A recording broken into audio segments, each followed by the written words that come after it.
Hello, my name is Ray Roberts, and I am the managing partner of the Academic Partnership.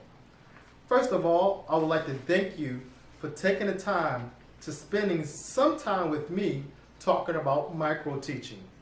In this regard, we're going to spend a couple of minutes, and we try to make the video short, over the course of 10 videos to talk about micro-teaching and how micro-teaching can help you enhance understanding in your students, or help your students enhance their understanding, shall I say.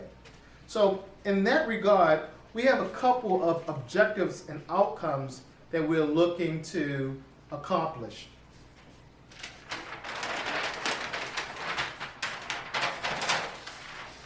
First, what we would like you to do is think about micro-teaching from the perspective of lesson planning. So we want you to write a lesson plan that incorporates micro-teaching into the plan, into your daily plan, into your weekly plan, into your semester plan, into your yearly plan. Thinking about micro-teaching from a planning perspective. And then when you think about micro-teaching from a planning perspective, you're actually thinking about micro-teaching from a needs analysis perspective, which is very important. In fact, what you'll find is if you plan to micro-teach in your lessons, you can use the results of those micro-teaching, especially if you record your lessons, or you're thinking about them and you're writing them down in your teacher journal. You can use the findings or the student outcomes to actually readjust your teaching, right? So that's one great value of micro-teaching. It helps you understand your students a lot better.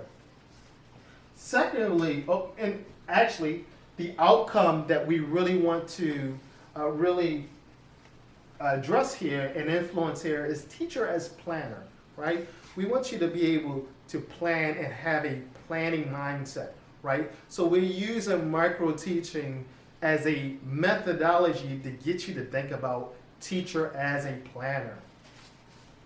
The next objective that we're looking to address is you being able to actually micro-teach in your lessons, all right? When you're in your class, when you're in front of your students, having that confidence to actually micro-teach, right? Having that confidence to actually give a lesson and then turn the lesson over to your students and let them actually take control of the lesson. Also, you being confident enough in your abilities to draw back as being the primary giver of instruction, and then allowing your students to actually take charge. And this is teacher as doer, right? Teacher doing things, teacher executing, and actually teacher doing transitioning from teacher to actually facilitator.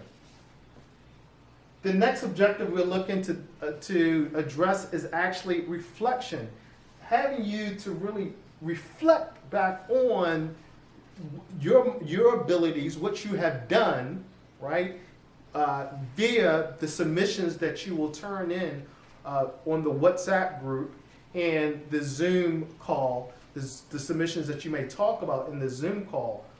These submissions that we're going to ask you to do, they're really designed for you to reflect. So for you to look at what you have done, look at yourself, record yourself, and actually critique yourself, review yourself, evaluate yourself, and think about what could I have done better in a live situation?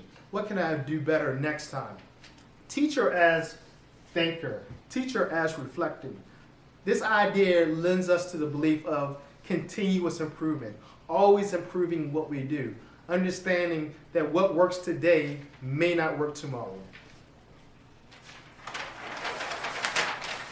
And then the final objective that we want you to really think about is we want you to really, after you have planned, after you have done, and after you have thought about your instruction and your teaching processes, We want you to now get that mindset where you're really able to discuss with other people, discuss with other teachers in your school, in your grade level, how we can improve instruction, not just in our class, but throughout the grade level and throughout the school. So here is the idea of teacher as collaborator. And that's why we're having you guys meet tomorrow on the Zoom call at 6 o'clock, so we can actually talk about, how we can do this as a cohesive unit. How you may talk and interact with your teachers to collaborate to provide better teaching instructions. And what do I mean by that? I'm talking about moving from just subject matter teaching to a more cross-curricular teaching, right? So you want to think about how that might affect the curriculum, how that might affect other teachers, what they do, and how you may help improve other teachers through the concept of collaboration. So teacher as collaborator. Well, they're the outcomes that we look to really address, the outcomes and the objectives that we look to really address over the course of the next 9 videos. We hope you find these videos informative, and maybe they might be a little entertaining. I'm not sure about that. Video number 2 up next.